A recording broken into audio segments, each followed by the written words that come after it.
staying with us. The Philippines is in damage control mode after President Rodrigo Duterte stirred things up last week when he said Chinese President Xi Jinping had threatened war over the South China Sea dispute.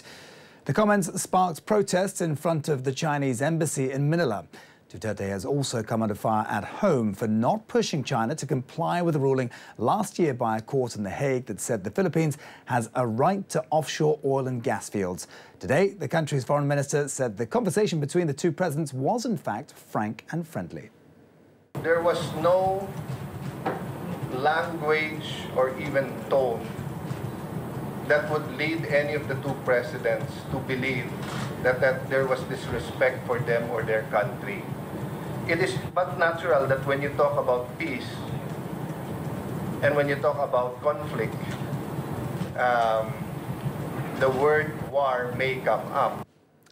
Meantime, the New York Times published an article over the weekend saying China has put a massive roadblock in U.S. spy operations in the communist country.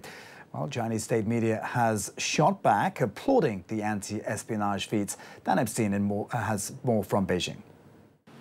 Well, it's the breach of an intelligence network that took years to build. It's also the biggest loss of assets that America has seen for decades. Now, according to 10 former and current American government agents, 12 people were killed between late 2010 and late 2012. In total, 18 to 20 were either killed or are simply missing. Now, according to 3 sources, one of these government agents was killed in front of his colleagues in the courtyard of a government building, a way of sending a message to future possible informants. Now, China's state-run newspaper, the Global Times, has praised this as a great victory in China's anti-espionage efforts. And they say that it could be a message to future espionage efforts that they may suffer the similar fate. Now, they said when it comes to the story of someone being killed in the courtyard of a government building, that is simple fantasy based on American ideology, according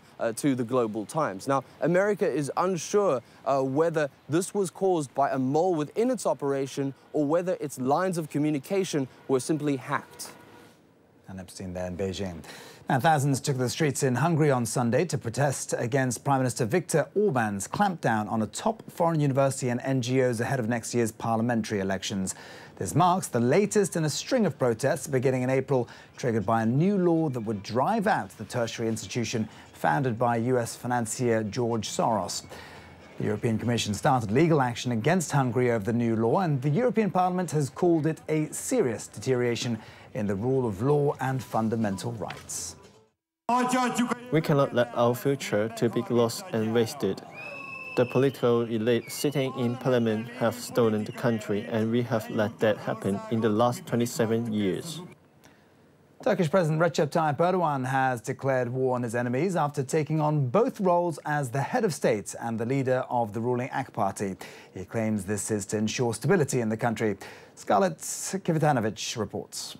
Vowing to fight Turkey's enemies at home and abroad, President Tayyip Erdogan retaking the ruling AK Party's leadership on Sunday, becoming the first Turk in nearly 70 years to serve simultaneously as head of state and of a political party, pledging to maintain a state of emergency in Turkey until peace is achieved in its fight against Kurdish and Islamist militants.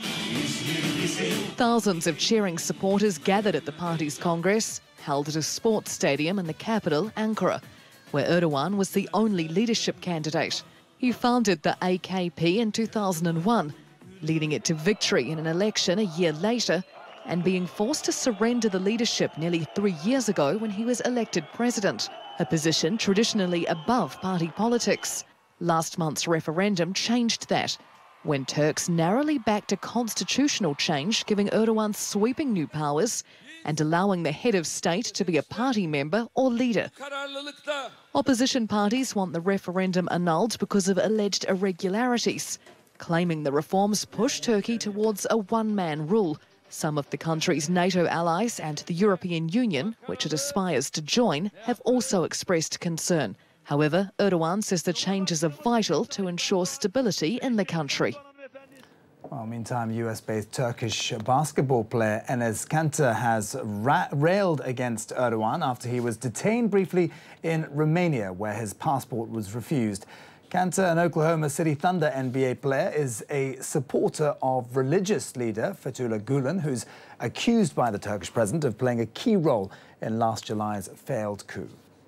Just want to say we are in Romania, and they said they canceled my passport by Turkish embassy. You know, they've been holding us here for hours by these two police. You know, because the reason behind it is just, of course, my political views, and the guy who did it is, you know, the Recep Tayyip Erdogan, the president of Turkey. And, you know, just you guys know him by, you know, he's attacked the people in Washington. He's a bad man. He's a dictator, and he's the Hitler of our century.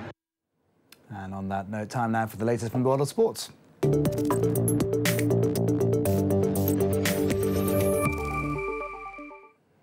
And kicking things off with a look at European football, Real Madrid sealed the La Liga title with victory over Malaga.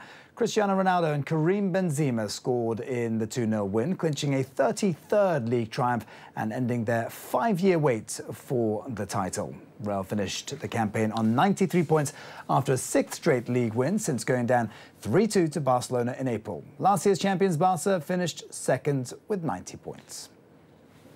And to the English Premier League next, Liverpool are more than pleased with their 4th place standing this season after beating Middlesbrough at home. A goal by Jorginho Wijnaldum just before half-time settled Liverpool's nerves. Felipe Coutinho and Adam Lallana ensured the points in the second half. Liverpool's 3-0 victory put them a point above Arsene Wenger's Arsenal. Manager Jurgen Klopp is already hoping the Reds can qualify for the Champions League next season. I know qualification is qualification, but I'm already looking forward to it, and we will be really strong. We will really fight for it, and we want to be there. And to football action from the German Bundesliga, Bayern Munich wrapped up their 5th successive title triumph, defeating Freiburg 4-1.